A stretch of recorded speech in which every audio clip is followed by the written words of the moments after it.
La pornographie est au cœur de l'effondrement moral qui marque notre siècle. Voilà le principal message posé par le pape émérite Benoît XVI dans un article récent sur les abus sexuels dans l'Église. L'entrée de la pornographie dans les murs a visiblement frappé celui qui n'était encore que simple évêque en Allemagne à la fin des années 1960. Nous vivions alors les folles années de la libération sexuelle qui fut la véritable et tragique réussite de mai 68. Un contexte social favorable à la licence intégrale, le droit de tout faire pourvu qu'on en ait envie, cite Benoît XVI. Benoît XVI rajoute: je cherche à montrer qu'au cours des années 1960, il s'est produit un événement monstrueux à une échelle sans précédent au cours de l'histoire. On peut dire qu'au cours des 20 années entre 1960 et 1980, les critères normatifs de la sexualité se sont entièrement effondrés. Une nouvelle absence de normes est née et que, entre-temps, l'on s'est employé sans succès à redresser. Voilà ce qu'écrit le pape. En premier lieu, par l'éducation sexuelle, prescrite par l'État et soutenue par lui.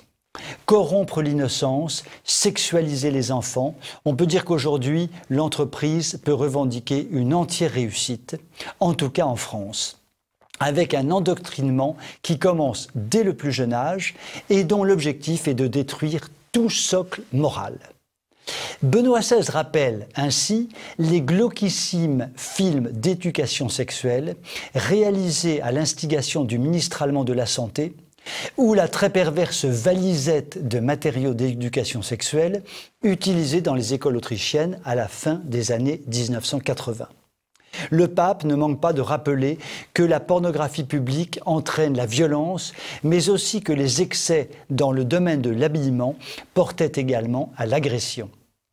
La liberté de s'habiller et surtout de se déshabiller comme on veut est désormais considérée comme un droit chèrement acquis par les femmes. Et si elles en étaient les dupes et les victimes? Benoît XVI rappelle avoir eu connaissance de la projection de films pornographiques dans un séminaire à l'initiative du recteur en personne, au prétexte de rendre les séminaristes, je cite, « résistants aux comportements contraires à la foi ». Pour en arriver à une pareille aberration, le recteur était soit très naïf, soit très pervers. Je penche sans hésitation du côté de la perversité à l'état pur. Et le cas n'est pas isolé. Eh bien, l'Église maintenant, 50 ans plus tard, peine à panser ses plaies.